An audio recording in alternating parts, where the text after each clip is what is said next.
বিসমিল্লাহির রহমানির রহিম। আসসালামু আলাইকুম। আপনারা সবাই কেমন আছেন? আশা করছি সবাই ভালো আছেন। আর এদিকে আমিও আল্লাহর অশেষ রহমতে এবং কি আপনাদের দোয়ার বরকতে ভালো আছি, সুস্থ আছি, আলহামদুলিল্লাহ। আজকে আমি আপনাদের সাথে শিশুদের গা ফুলা যে রোগটা আছে ওইটা নিয়ে একটু আলোচনা করব। আসলে এই রোগটা কেন হয়? এই রোগটা ভিটামিনের অভাব, খাদ্য প্রোটিনের অভাব ও রোগ জীবাণু সংরক্ষণের ফলে শিশুরা এই রোগে ভোগে। কম বয়স্ক শিশুরাই এই রোগে অধিক আক্রান্ত হইয়া থাকে।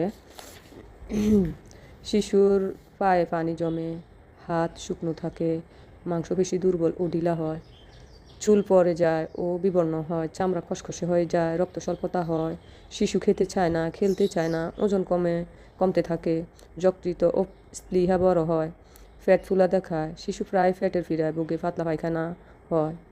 এই এই কারণে ভিটামিনের অভাবে মানে শিশুর এই সমস্যা হয়।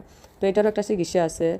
এই তো সময় করে যে মাল্টিভিটামিন যে ড্রপটা শিশুদেরকে এটা খাওয়ানো যেতে পারে।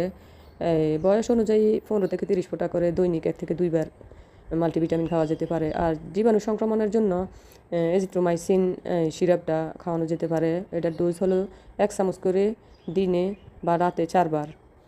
আর ফোর্থ তো সবসময় রাখতে হবে। প্রোটিনযুক্ত খাবার, আমিষ খাবার এগুলা তো সবসময় রেগুলার খাবার একটু একটু করে রাখতে হবে। যেমন দুধ, ডিম, মাছ, মাংস ইত্যাদি প্রোটিনযুক্ত খাবার দিতে হবে। টাটকা ফলমূল, শাকসবজি খাইতে দিতে হবে। পেটের গণ্ডগোল, পাতলা পায়খানা হইলে তাহার জন্য চিকিৎসা করিতে হইবে। কৃমি থাকলে তাহার ঔষধ আলাদা, ওইটা ট্রিটমেন্ট নিতে হবে। তারপর হরলিক্স, স্যুপ, ফলের রস ইত্যাদি পুষ্টিকর খাবার শিশুদেরকে দিতে হবে। আজকে আমার ভিডিও এই পর্যন্ত। তো আপনারা সবাই ভালো থাকবেন। আমার ভিডিওটা যদি আপনাদের ভালো লাগে লাইক দিবেন, শেয়ার করবেন, কমেন্ট করবেন এবং কি সাবস্ক্রাইব করবেন। ভালো থাকবেন। ওকে, আল্লাহ হাফেজ।